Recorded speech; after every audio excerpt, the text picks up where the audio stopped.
Hey Taiwan, I'm Rei Brown, and I'm hanging with Joey Chow right here on ICRT FM 100. ICRT.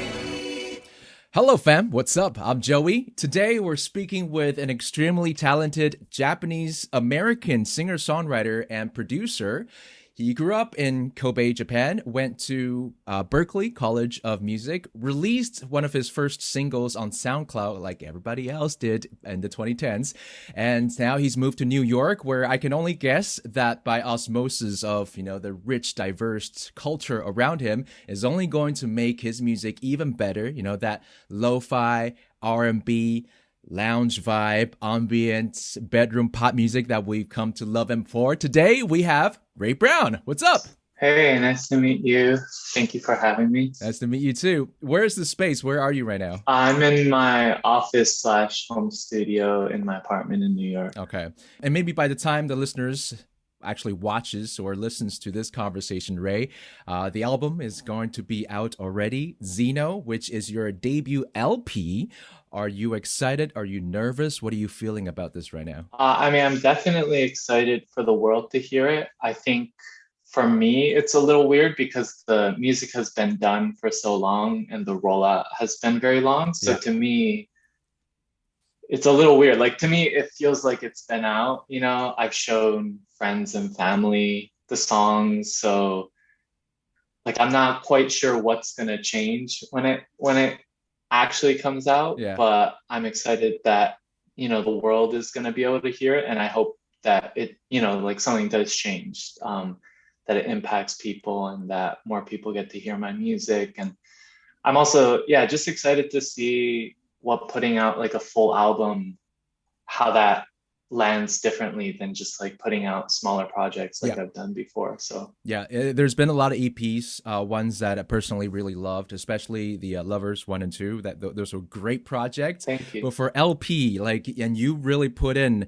a lot of thoughts into making a cohesive LP. So there is a concept to it. The title is Xeno. So on the surface, I'm kind of speculating that maybe it's about you growing up as a child of mixed culture, not fitting in. Is it about that, or are the songs more about introspection, self-reflection? What is it? Definitely xenophobia and otherness factors into it. But I wouldn't say that's what the album's about. It's almost more about growing up with that lens and that just influencing the way that I saw the world and like heard music. And so I think it's more just like reclaiming that otherness and then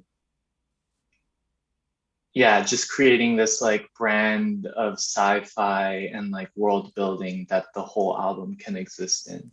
Yeah, I would say you can definitely hear some sci-fi, but you just mentioned growing up with that, bicultural lens.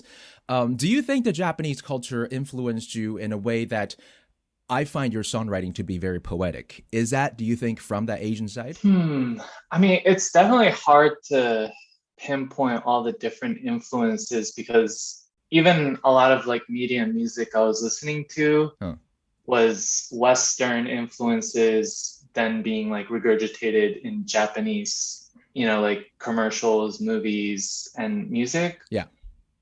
I don't know where the poetic. I'm not quite sure. Where that comes from yet. Sorry. Because there's a song from the album that we already got to listen to, which is titled Solar, where you talked about feeling lonely under the moon, waiting for the sun to rise, and memorizing the colors on the horizon. That's my favorite line. But I have no idea what it means. What does it mean, actually? I don't want to give too much away or, lock in like what the interpretation of it is for me. But I think, this is probably just, I think the general point of view that I was writing it from was like a robot or an alien. I think more so a robot on like a post-human world, where humans no longer exist, and kind of like same scenarios like WALL-E, where like a robot has just outlasted its creators. But in being sentient and experiencing like the beauty of the world, without kind of like social constructs that were imposed on it by humans. And it's kind of just like having a new life of like, oh, this is what a sunrise is, like what even is a day. So there's like a line also about like 24 is just another way to keep me bound. Like that's just like talking about like time constructs and all these things that kind of don't matter anymore. So the robot's just kind of like, oh, like what is a sunrise? What is a day? What are these colors and hues that it's just kind of appreciating? And it's just like, I think writing from the perspective of robots is interesting because it's almost the same as like writing from the perspective of a child. Yeah, everything's new. You can just like, everything's new. So it's a lot of similarities there, but it was just like a interesting like story that I kind of wanted to tell. And that's an interesting perspective. I didn't even think about that, which is really cool because if you think about it, coming from the point of view of a creature or entity without circadian rhythm, the time obviously doesn't mean anything to you, but like day and nights wouldn't affect you biologically. So it's just colors to you and you're observing. That is pretty crazy. All right. So obviously you're someone who is influenced a lot by movies. I hear that you're a movie buff. You mentioned WALL-E, one of my favorite as well.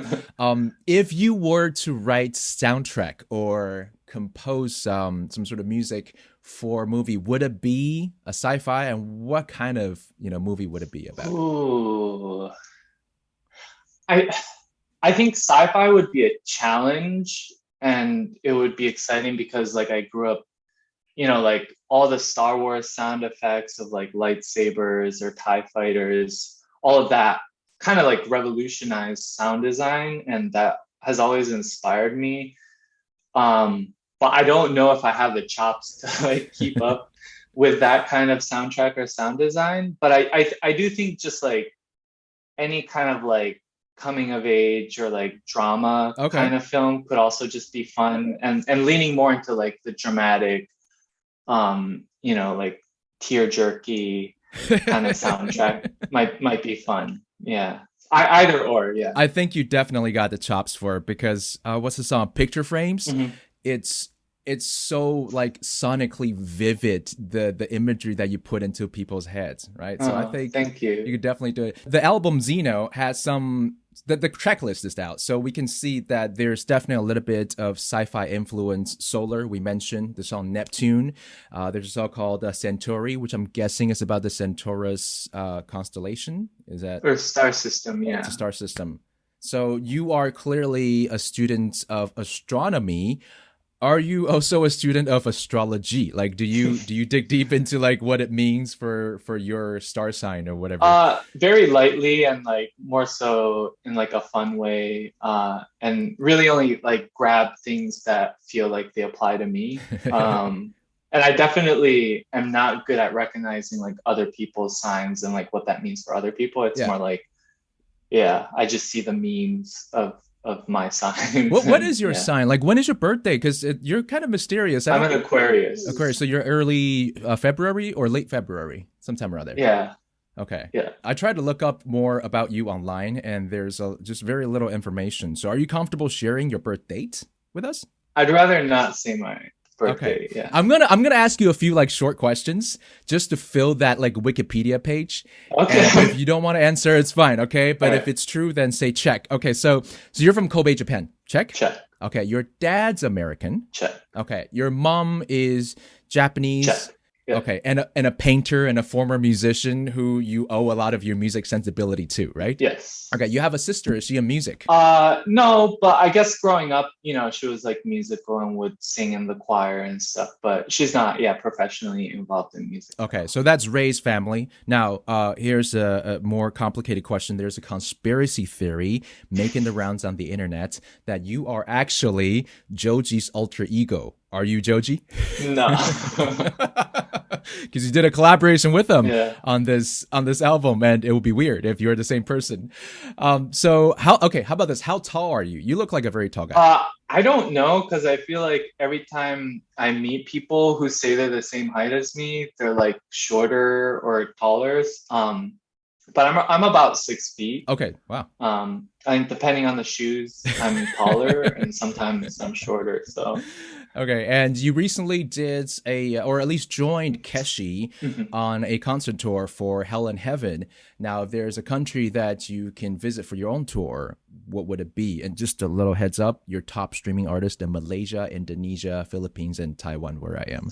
I mean, obviously, I wouldn't want to leave out any country, but right now I'm just like really itching to tour and play in Japan, just because I haven't been back home in so long, and I played shows there growing up, but it was always just like small cafes and small like clubs, and like to go back and play bigger venues would kind of like be like a full circle feeling. Rei, it bewilders me that you're not more like you're not bigger than you are because you're so talented. So I'm going to have to mention this. What is your preferred social media platform and how do we find you? I guess Instagram is kind of where the biggest following is. And please follow along.